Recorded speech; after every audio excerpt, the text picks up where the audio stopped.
Good evening.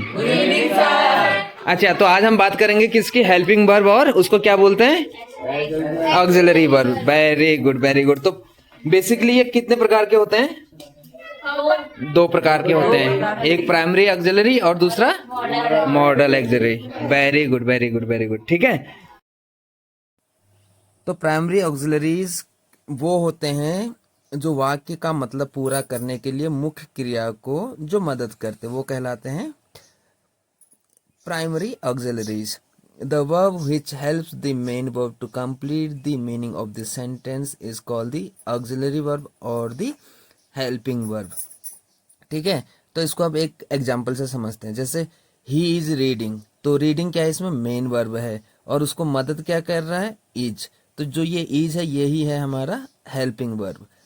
और जैसे दूसरा एक एग्जाम्पल है, दे आर सिंगिंग, तो क्रिया क्या हो रही है, सिंगिंग, वो गा रहे हैं, लेकिन सब्जेक्ट के साथ क्रिया हमने यूज करी है, दे सब्जेक्ट है, सिंगिंग क्रिया है, और आर जो उसमें हमने ऐड किया है वो क्या है, वो हेल्पिंग वर्ब है जो उसको कंप्लीट कर रहा है। तो जो प्राइमरी ऑक्सिलरीज होते हैं वो कुछ इस प्रकार के होते हैं। ईज का मतलब है, आम का मतलब हूँ, और हम स्पेशली मैं के साथ रखते हैं जब हम अपने बारे में पर्टिकुलरली बात करते हैं। जैसे मैं खाता हूँ, मैं गाता हूँ, मैं जाता हूँ, ठीक है, तो वहाँ पे आई एम लगता है। आर का मतलब भी बहुवचन के लिए इस्तेमाल होता है और इसको भी है के लिए ही पढ़ा जाता है। वॉज था, वेयर थे, हैव हैं, हैड भी था थी थे के लिए यूज होता है। हैज का मतलब होता है अगेन, वो भी एक वचन के लिए होता है। डू करता है, डज करता है, वो सिंगुलर प्लूरल्स के लिए, ठीक है।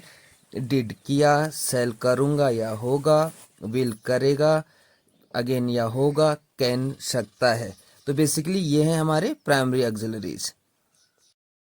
तो जो हमारे प्राइमरी ऑक्सिलरीज होते हैं they can play two roles.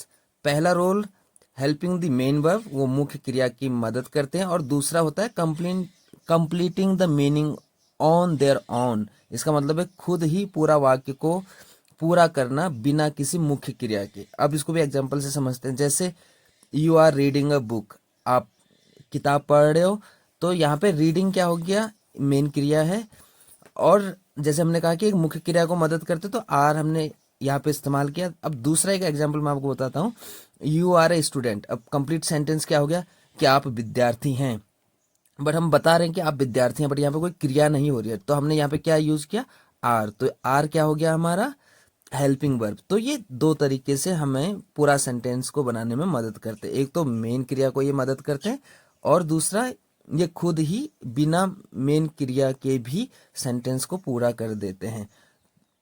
तो इसको फिर एक और एग्जांपल से समझते हैं। जैसे दे आर प्लेइंग, तो मेन वर्ब प्लेइंग है, आर हमने यूज किया हेल्पिंग वर्ब।